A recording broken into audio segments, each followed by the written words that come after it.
Aujourd'hui, on plonge au cœur d'un pouvoir qui façonne nos vies, souvent de manière complètement invisible, la dictature des algorithmes. On va décortiquer ensemble leur emprise et surtout, on va voir comment il est possible de reprendre le contrôle. Pour commencer, il faut bien comprendre une chose. La surveillance par des algorithmes, ce n'est plus de la science-fiction. Non, c'est un système bien réel, mondial, où des IA analysent et même prédisent nos comportements à une échelle qu'on n'a jamais vue auparavant. Pour se rendre compte de l'ampleur du phénomène, ce chiffre est assez parlant. 75 pays sur 176.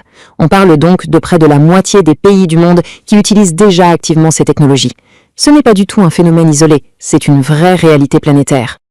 Ok, mais comment fonctionne cette emprise au juste? Eh bien, il faut savoir que ce n'est pas un hasard, loin de là. C'est une mécanique bien huilée, un modèle économique qui a été pensé pour une seule et unique chose, transformer notre expérience humaine en une source de profit. Au cœur du système, on trouve une boucle en 3 temps, qui se nourrit elle-même. D'abord, il y a la collecte de nos données. Chaque clic, chaque j'aime, chaque recherche. Ensuite, l'analyse de tout ça par les IA, pour comprendre, prédire et influencer nos comportements. Et enfin, la monétisation, notre attention et nos actions futures sont littéralement vendues au plus offrant. Ce modèle, il a un nom, le capitalisme de surveillance.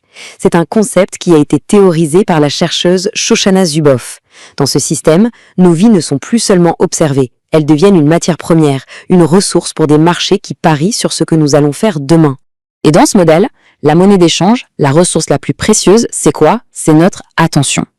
L'objectif numéro 1 des algorithmes, c'est de capter le maximum de ce qu'on appelle notre temps de cerveau disponible. Chaque seconde qu'on passe devant un écran devient une ressource à extraire, à analyser et bien sûr à vendre. Forcément, cette course effrénée à l'attention, elle a une conséquence directe, la création de ce qu'on appelle des bulles de filtre. Pour nous garder captifs, les algorithmes ont tendance à nous montrer ce qui confirme nos propres opinions.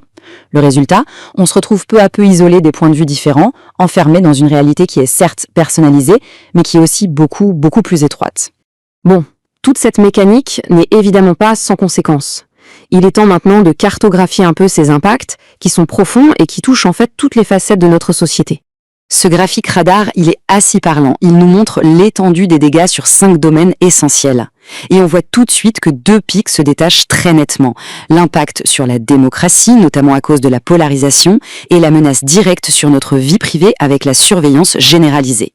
L'impact sur la santé mentale et le bien-être général est particulièrement frappant.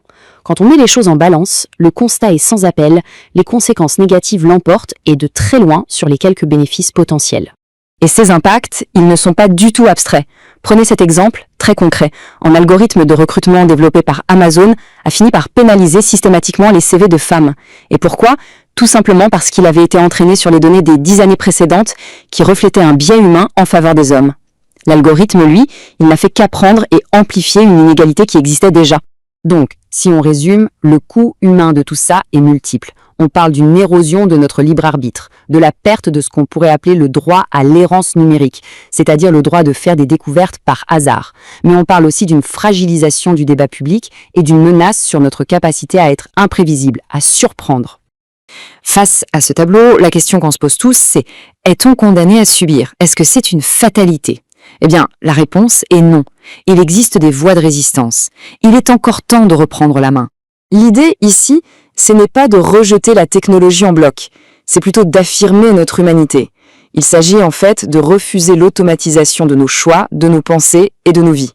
Concrètement, l'action repose sur 3 piliers fondamentaux. D'abord, la régulation, comme le fameux AI Act européen, pour interdire les usages les plus dangereux et imposer de la transparence. Ensuite, l'éducation, pour qu'on puisse tous développer une pensée critique face aux algorithmes. Et enfin, l'audit humain, c'est-à-dire exiger que des experts indépendants puissent aller vérifier ce qu'il y a dans ces boîtes noires. L'objectif final de tout ça, c'est quoi? C'est de construire une intelligence artificielle qui soit éthique, une IA qui serait fondée sur des piliers vraiment solides, la transparence, l'équité, la responsabilité, le respect de notre autonomie et bien sûr, la protection de notre vie privée. Finalement, on en arrive à la conclusion qu'il s'agit de construire, activement, notre avenir numérique. Rien n'est écrit d'avance. Le futur sera vraiment ce que nous, collectivement, déciderons d'en faire. Et il faut agir vite parce que les projections sont assez claires. D'ici 2030, l'IA générative va transformer radicalement le monde du travail. D'ici 2035, le risque d'une surveillance globale et généralisée va devenir majeur. En fait, l'influence des algorithmes va grandir de façon exponentielle, ce qui rend l'action aujourd'hui absolument cruciale. On termine avec une pensée, une question qui donne un peu le vertige. Si les IA se mettent à créer leurs propres algorithmes de manière complètement autonome et opaque pour nous, comment est-ce qu'on s'assure qu'elles restent au service du bien commun? Au fond, comment est-ce qu'on garde le contrôle?